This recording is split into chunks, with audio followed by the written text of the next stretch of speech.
What time are we at? Okay.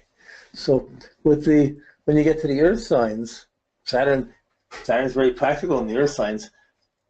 There's an inhibition, but there's a need to be stable and secure. I want to have money. I don't want to be dependent. So they never feel they have enough money, but they're going to work to get it. They're going to make the effort for practical things.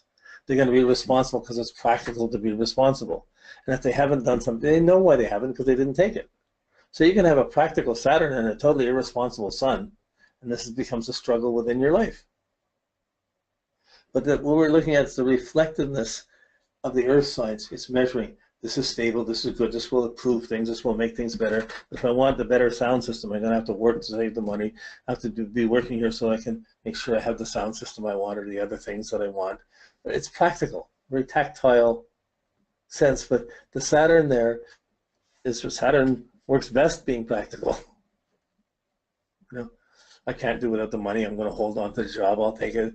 So these are the signs that are going to be more naturally responsible to ambition, to working at some, taking a job that'll pay so you have the lifestyle and the things that you want.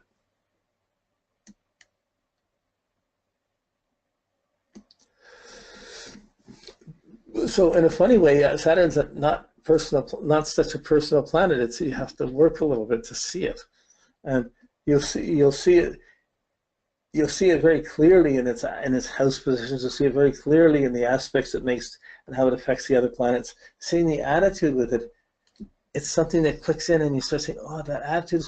When you're working with someone with behavioral problems or trying to reach something, you see the attitude you have to responsibility and authority.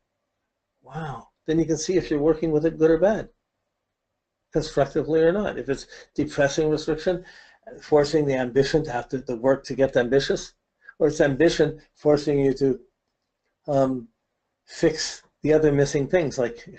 So there's always two sides to Saturn: an inhibition, ambition, a restriction, and a problem and something to be fixed. How you approach problems, how you approach difficulty, that's a Saturn thing. Your attitude to that. Well, people have very different attitudes to problems.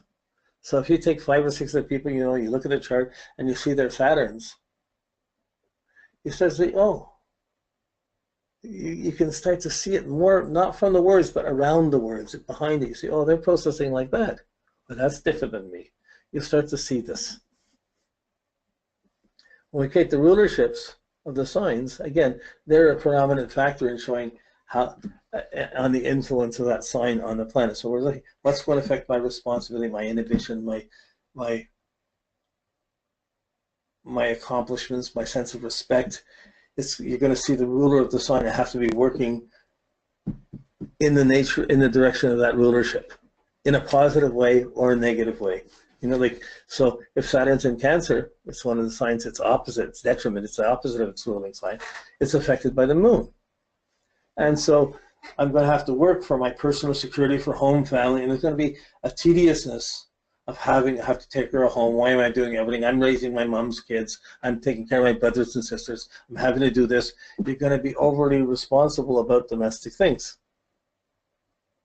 or overly depressed about the lack of responsibility around them or the lack of security around it. So you often make decisions and ambitious to make sure you're not any more insecure. So you're taking care of an insecurity, really the inhibition to get some ambition. I'll take this job because at least I got my home, I got things, it'll take care of this, I don't have to worry about it. That's the moon influence on the Saturn. If you put it into Leo, Saturn in Leo, that's, I want to be best, I want to be noticed. What do you mean I wasn't good enough? What do you mean I'm not getting attention? Why are you ignoring me? Like, there's going to be a work to get respect. And for many people in Leo, there was like, to have the best career, to go into, these are many, a lot of people want to go to theater, they ought to be the best at these are the people, the first generation that really, in a lot of years, to really have to get the best education, have their pride. I'm established this way, I know how to do these things, and I can show it. So there's a competitive, projective element to the Saturn in Leo, but it restricts, you never think it's good enough. And yet you're trying to be purposeful or purposefully ambitious. So I have a very difficult Saturn. My Saturn's in my 12th house with Pluto, and authority. I come out of an abusive, violent environment, and I always, even when I went to school, teachers were always violent, and threatening was never safe. And I wanted to be the best student, but I always felt persecuted by the teachers. So even though I felt persecuted, it still drove me to have to not quit, to have to be. So I would get to know. So I never finished university. I was in for a couple of years, but I never finished. Family split up. But then I've studied more on astrology and other things since I left university, doing it on my own and becoming best at it so I can be teaching it. So my Saturn worked very well, but I had to work through a lot of negative family things, father things, to find myself.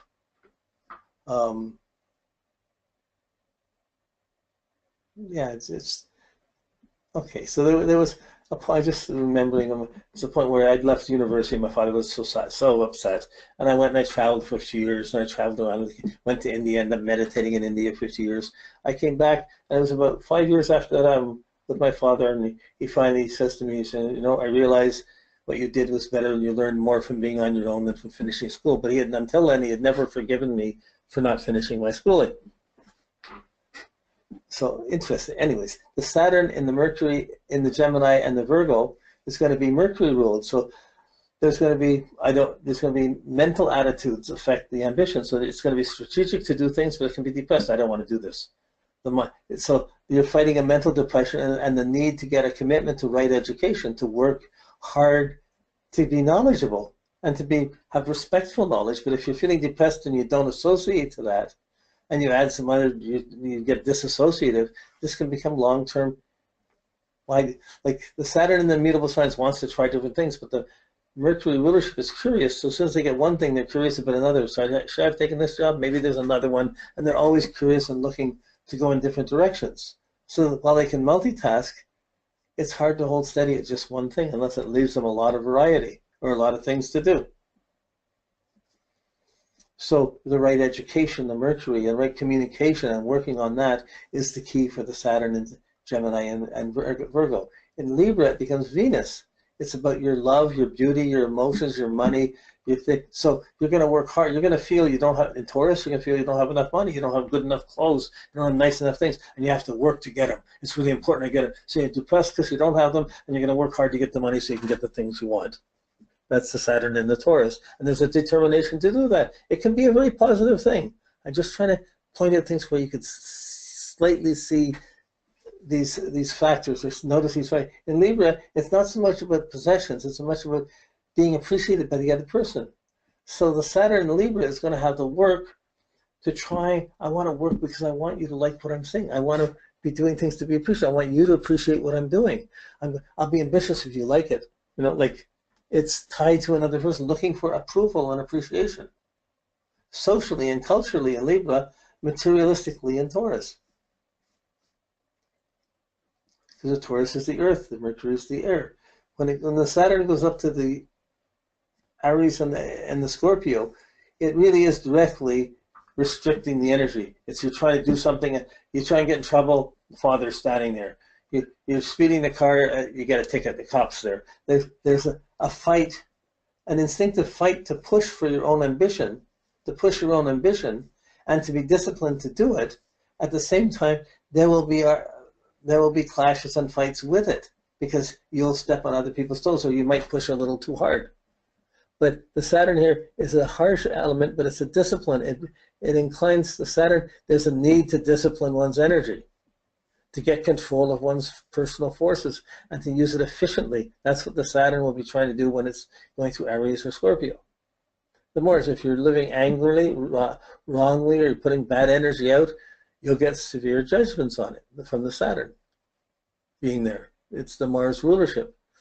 So it's better to be controlled and disciplined. So a very aggressive person would probably be good for them. Like I have my Mars in Scorpio. I'm a very aggressive person, but I've done Tai Chi for 40 years. I'm still pretty aggressive, but I'm not, it took the violent edge off of it and still allowed me to be physical and working on it. Okay. When you put Saturn into Jupiter, now Saturn restricts the philosophy of Jupiter, the morality of Pisces. The Saturn in these signs is going to make the philosophy a little more practical, a little more common sense, a little more inhibited. that's not a bad influence. That's forcing some, I gotta understand this. It causes some restrictions about understanding, but a challenge to get it together or to work to understand things better. And you try from many different ways. It's immutable signs. But the responsibility is trying, do you understand what I'm doing? Do you understand what you're doing? It's which way I should go this way, I should go that way. I believe I have to do this. I believe I have to do that. I understand what needs to be done. So these are group leaders in a way, or teachers, social guiders, coaches in that way, as opposed to teachers. But the work involves developing your philosophy and your principles properly. If you develop principles that get you respect, wow, that's huge. If you don't have principles and you get disrespect, it's going to be hard to get any kind of job or career, or anybody reliable around you.